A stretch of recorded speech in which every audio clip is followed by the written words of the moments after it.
Another brief reminder for those sitting in the masked area, please wear your masks.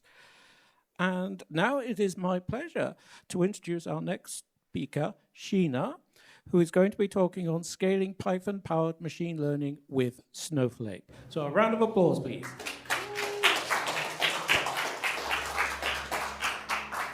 Hello, everyone. Thank you so much for joining in. So I'm Sheena, and today I'll be talking about how you can scale your ML pipelines, because when you really start working on it or you're building a prototype, you don't really think about this enterprise scale level of problems that can really come to you.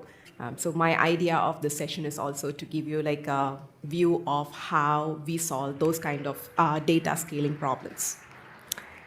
All right, who am I? I am an AI field CTO in Snowflake. So I work with a lot of enterprise customers over APJ, and we help them build AI ML solutions with their best practices and things like that.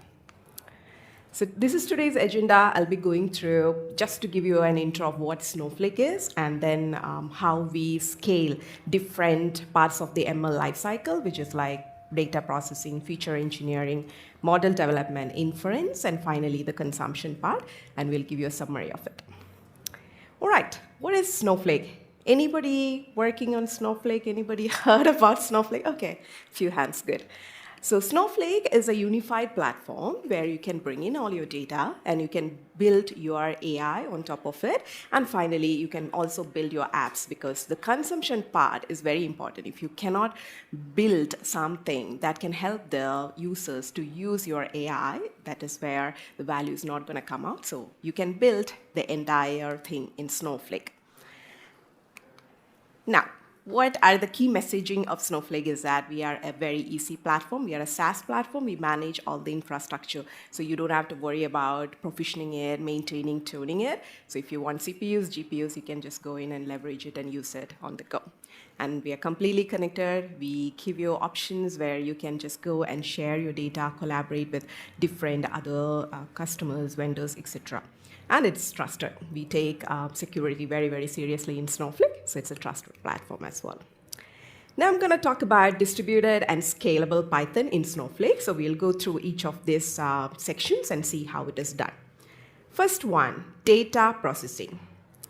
How do we do data processing today? That's the first thing we are going to address.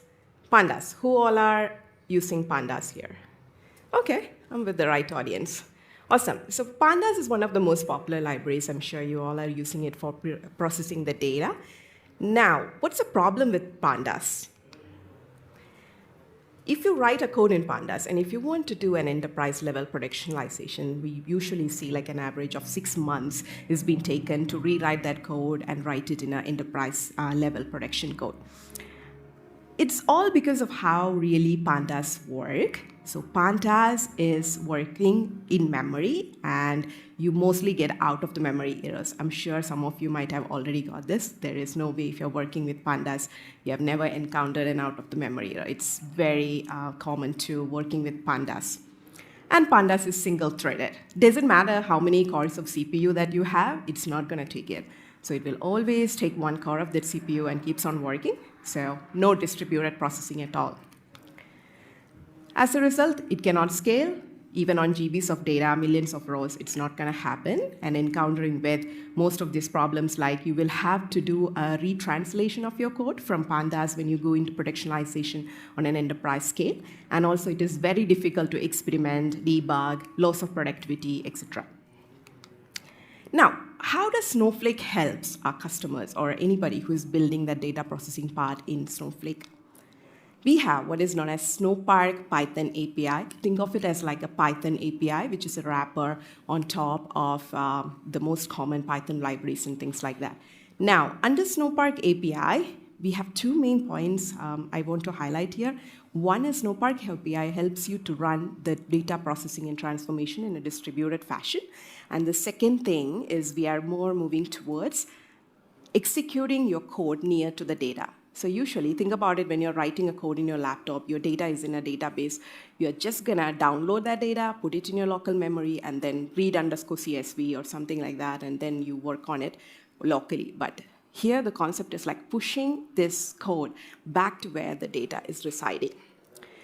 Now, we have two main offerings under the Snowpark API, which is Pandas API and DataFrame API.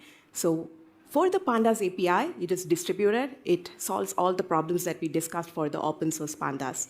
And then we also have a DataFrame API, which is lazily evaluated, something very similar to Spark, if you have done that. How do I get started with pre-processing in Snowflake? So I need an environment to write it. It can be your own IDEs, or Snowflake itself has a notebook inside, so you can leverage those, or use your own IDEs like Jupyter Notebook, VS Code, anything to write your code. Now, you have options. So I want to highlight again, if you ever want to just stick on to the normal Pandas Python code, OSS version, and then want to do the pre-processing, it's completely fine. So these are the extra options that we provide in Snowflake to the customers to do the things on a very scalable manner. So we have Snowpark DataFrame APIs. You can see a sample of code there, df.filter, df.state is equal to WA. So yeah, sort of like using it very similar to if you're a user of Pandas. And then we have other option, which is Pandas, which is built on top of the open source ones. We maintain the name of the functions to be very similar to the open source version, so you don't have to change much of the code. And in case if you want to write custom Python code, very custom logic, we also have something known as user-defined functions and things in Snowflake as well. Now, the best part is that if you write code in these APIs or in this manner, it always gets pushed down to Snowflake compute. So you write the code, and there is a client-level libraries which will push the code, and the execution always happens inside Snowflake. Now, we'll go double-click into a little bit more on the Pandas on Snowflake part, how it works, how is it distributed, and how it becomes scalable. In this case, again, it's an extension of the Snowpark API, which is modeled on top of the OSS Pandas as well. Now, anybody heard about Modin? Yeah, okay, awesome. So Modin was an open source initiative where building this Pandas to be on a distributed, scalable way. It has been over 5 years research and things like that. So Modin is also available as an open source. We recently acquired Modin as well, and Snowpark Pandas is already available in Snowflake. So what essentially this does is, you can keep on using your code as such, and the main thing that you need to change is your import statement. So you can see in the picture there. So you are basically changing the import pandas to import modin.pandas, and the rest of the function name and everything remains same, but you will still leverage the distributed and scalable processing behind the scenes. The OSS version is still available. If you want to check it out, yeah, please feel free to check it out as well. Now, how does it really work? How does it really scale in Snowflake? What is going to happen is, like, when you write a statement like pd.concat df1, df2, what really happens is, like, there is a query translator that is literally taking your statement, and then we have a connector which connects to the Snowflake, and it automatically pushes down as a SQL query. So your Pandas is getting translated into a SQL query, and it is pushed down to the Snowflake processing engine. Now, the processing engine consists of multiple nodes. It is distributed, so Snowflake behind the scenes automatically distribute and scale the things for you. What are the advantages to it? Seamless prototype. You don't have to worry about refactoring your code and everything. And zero data moment, because we are pushing it towards the Snowflake. And then you can just keep on using your Pandas, which you're very familiar with, keep on writing the code in that. Now, this is the main highlight of what is the difference when you switch between these two libraries, when the difference is mainly like a import statement. What happens is, like, let's take a look at the second bar graph, which is about 10 GB of data. So the x-axis is the data size, and the y-axis is the second. When you look at the 10 GB data, the processing is 30 times faster than using the normal OSS Pandas. So you can see the blue-colored one is the Snowflake Modin, and the other one is using the Pandas OSS version. And the last one, when it goes to 1 TB, you can see the processing gets finished under 50 seconds for Snowpark Pandas, but whereas the other one, it didn't finish, you will mostly encounter out of the memory errors. Now, going to the feature engineering. Any data scientist here? Okay, good. So when it comes to data science, it is very hard to do certain kinds of feature engineering techniques. We call it like one-hot encoding and things like that. These are very computationally expensive operations. So how do we help for those kind of operations is that we have another API called Snowflake ML Python package. So what it essentially does is, it is again a wrapper that is built on top of the open source ones, scikit-learn mainly, and we also have the wrappers on top of XGBoost, scikit-learn, then LightGBM, all these packages that helps you do different kinds of pre-processing as well as the ML training part in a very distributed fashion. So under the pre-processing, you can see most of the pre-processing things that you use, like standard scalar, ordinal encoding, all those things are already there. So you just have to use the functions, and behind the scenes, we handle the distributed things for you. Now, again, how does it work behind the scenes, or how does it distribute it? The same logic. ML pre-processing gets, again, passed through a query translator, which translates into a SQL and pushed back into Snowflake engine, and then execution happens. Whereas for the model training, some training we cannot distribute it, honestly. So if it is like a XGB regressor or something, it will just push down as Python bytecode and it will get executed. We'll go into more on how to distribute the ML part as well later in the slides. All right, now, what is the difference? Why should a person use like Snowpark ML for feature engineering compared to the other scikit-learn or anything? So this experiment we did on 200 million rows of data, which is 16 GB data in the memory. And the only difference between the two bar graphs that you see, the first one is using sklearn standard scalar library. So everybody is familiar with that. And then when you do a scalar function, there are usually two ways to it. One is like you train it and then you fit it. That is why you see the two colors, which is red and the blue color. So there is a fitting time and there is a transforming time as well. Now, the same data, when we run with Snowpark ML standard scalar, which is the second one, here you see like the difference is quite significant. It is about 25 to 50x of speed up. And another operation we also ran is one-hot encoder. So these are, again, very computationally expensive feature engineering operations that data scientists use. And you can see the significant difference there, too. And another one in the end, which is the purple bar graph, it is about correlation. So in sklearn also, you can do the correlation of features. This becomes like very, very hard when the number of features increases. So in this case, we did the experiment on a 1 million of rows with 512 columns running in a medium Snowpark optimized warehouse. Warehouse is the name of our compute that we use. And you can see the result is that once 1,024 columns, there is usually getting out of the memory errors for scikit-learn packages. But if you use it, you can get everything still ongoing. And without getting a memory error, you can execute those correlation metrics and things. Now, going to the model training. In case of model training, we offer a container runtime for ML. Now, whatever code you have, however optimized way that you write, if you don't have a scalable infrastructure on which you can run the code, it's not going to be effective. So that is why we come up with this container runtime for ML, where you have CPU and GPU pools, which you can configure out of the box, and then it is powered by Ray compute cluster. And when you spin up a container, what really happens is like it comes with most of the Python libraries that you really use it for. You can see sklearn, XGBoost, LightGBM, etc. It comes as the pre-built packages. And we also have optimized data ingestion. If you want to get a 1 TB of data or a huge size data into the container runtime, it is much easy. And then we have scalable training APIs over top of it, etc. Now, how do we distribute it? So I have an XGBoost model, and I want to distribute the training of this XGBoost over multiple nodes. So usually, outside Snowflake, or if you want to do it with OSS Python, it is quite difficult. So this is why we, again, build a wrapper on top of it. So you can just keep on writing your any open source code, and you can just scale it easily by using the scaling configuration. So you have seen The only difference is that you have to specify this particular scaling configuration where you can specify how many GPUs you want, what is the estimators, and scaling configuration particularly.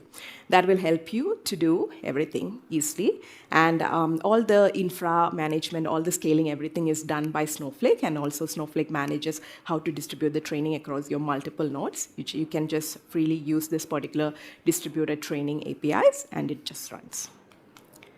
Now, what's the difference? So you can see the blue line, which is using the Snowflake ML API that I just mentioned, and also the other experiment is with the OSS library for the XGBoost. So you can see the difference when the x-axis is like the size of the data and the XGBoost training time as well.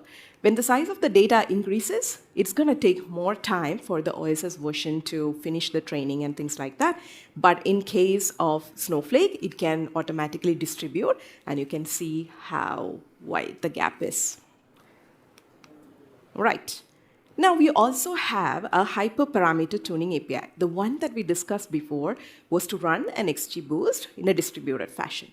Now, how about if I have multiple hyperparameter tuning?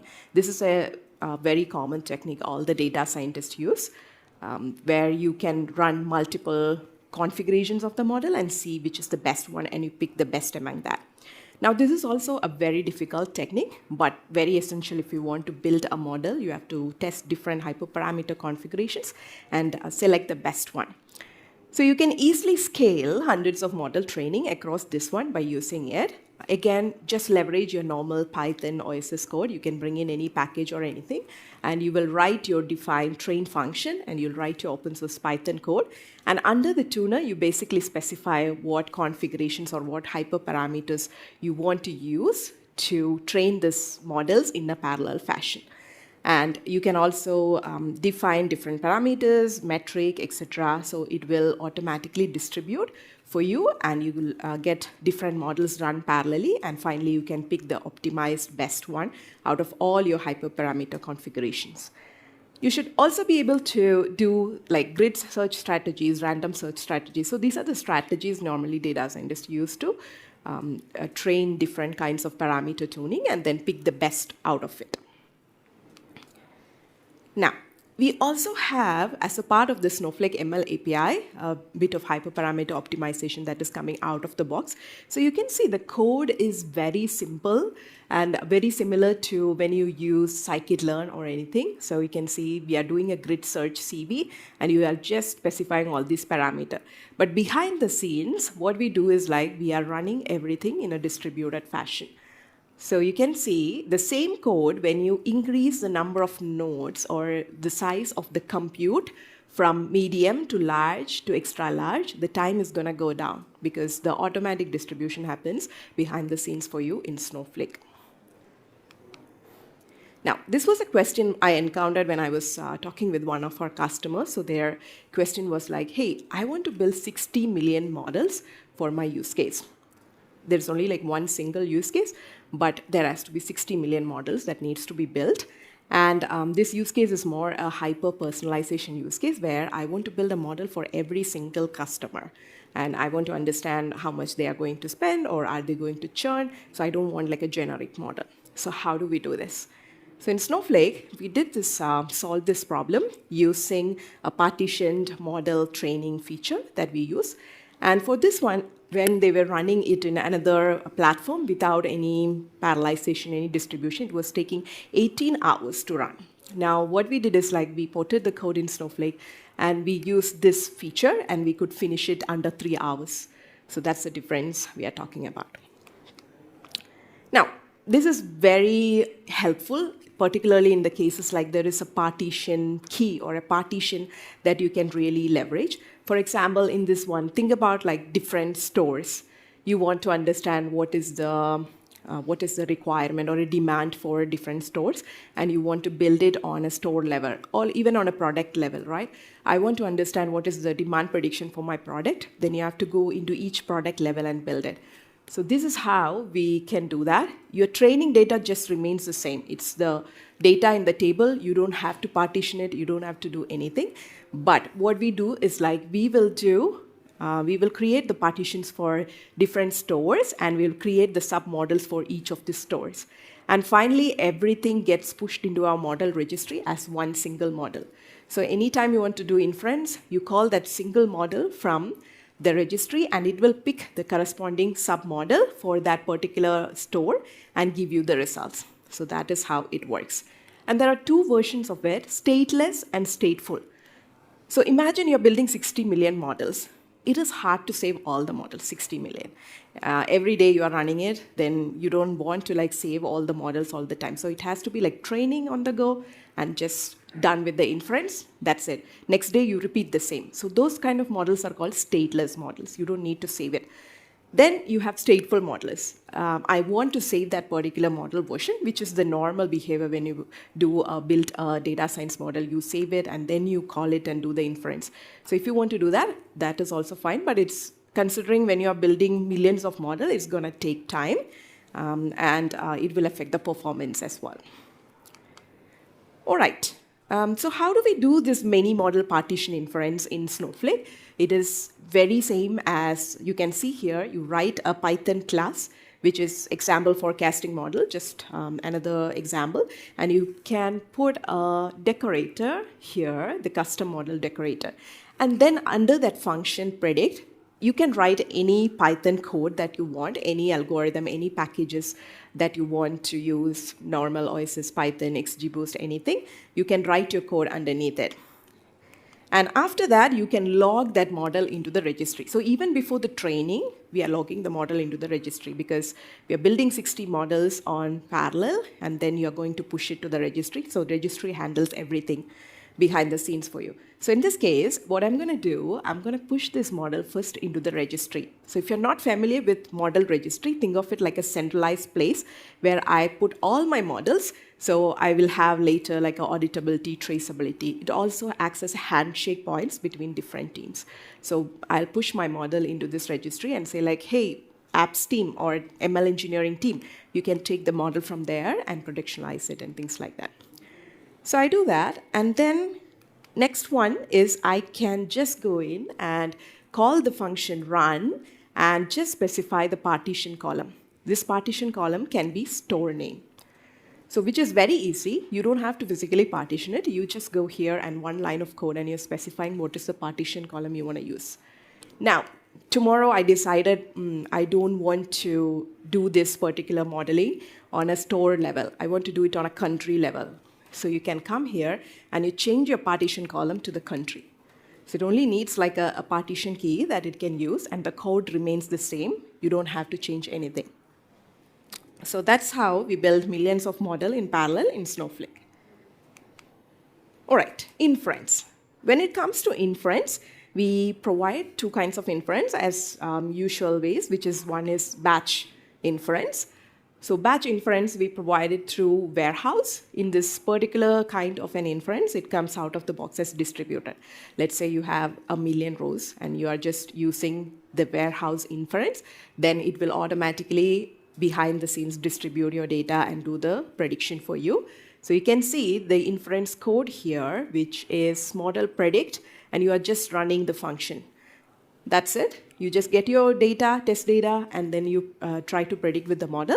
Then behind the scenes, Snowflake handle the distributed processing, and then finally merge all the results together and then give it to you as a one single table or result.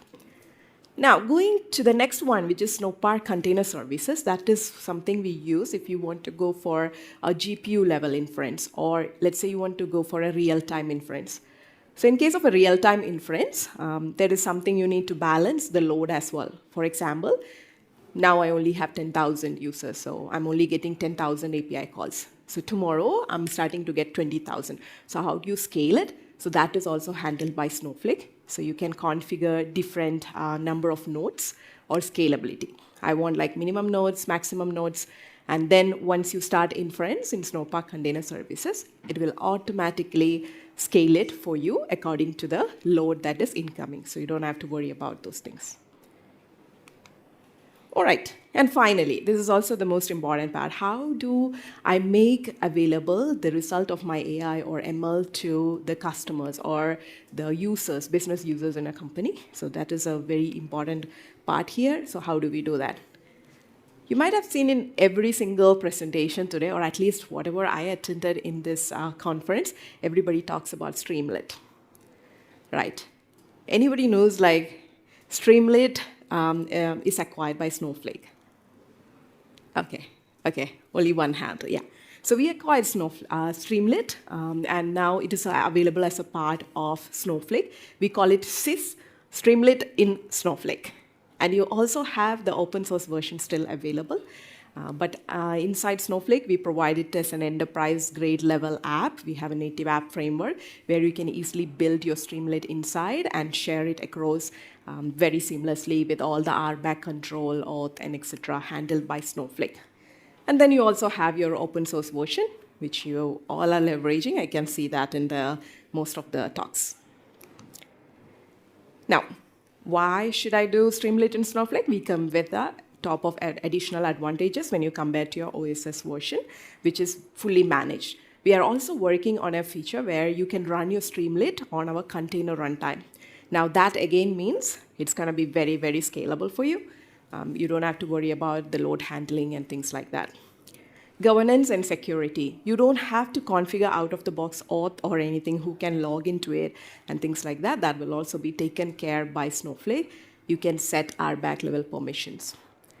Now it's completely integrated with Snowflake, so it is easier to build it. We come with an interface where you can go in and start coding your Python Streamlit, and then on the same window itself, you can see the build that is being happening for this particular dashboards in Streamlit.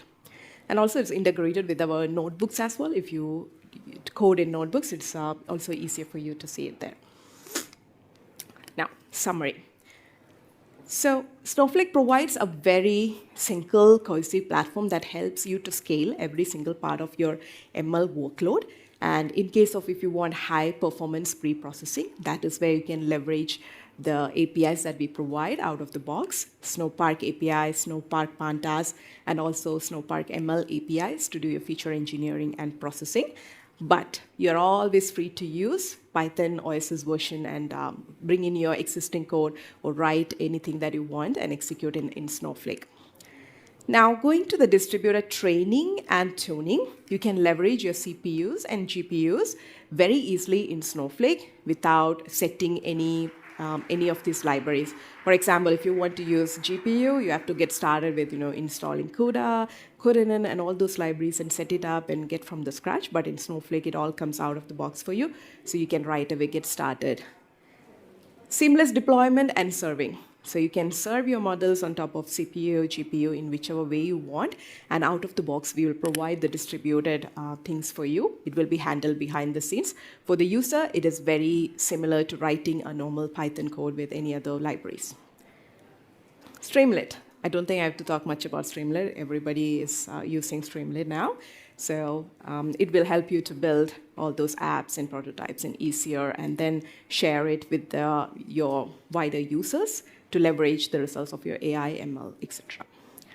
All right, that is all for the session today. If you're curious about knowing more about Python in Snowflake, so this is the QR code that you can scan, and there is a lot of Python recipes that you can get on that particular GitHub link, which will help you to build all this Python in a very distributed fashion.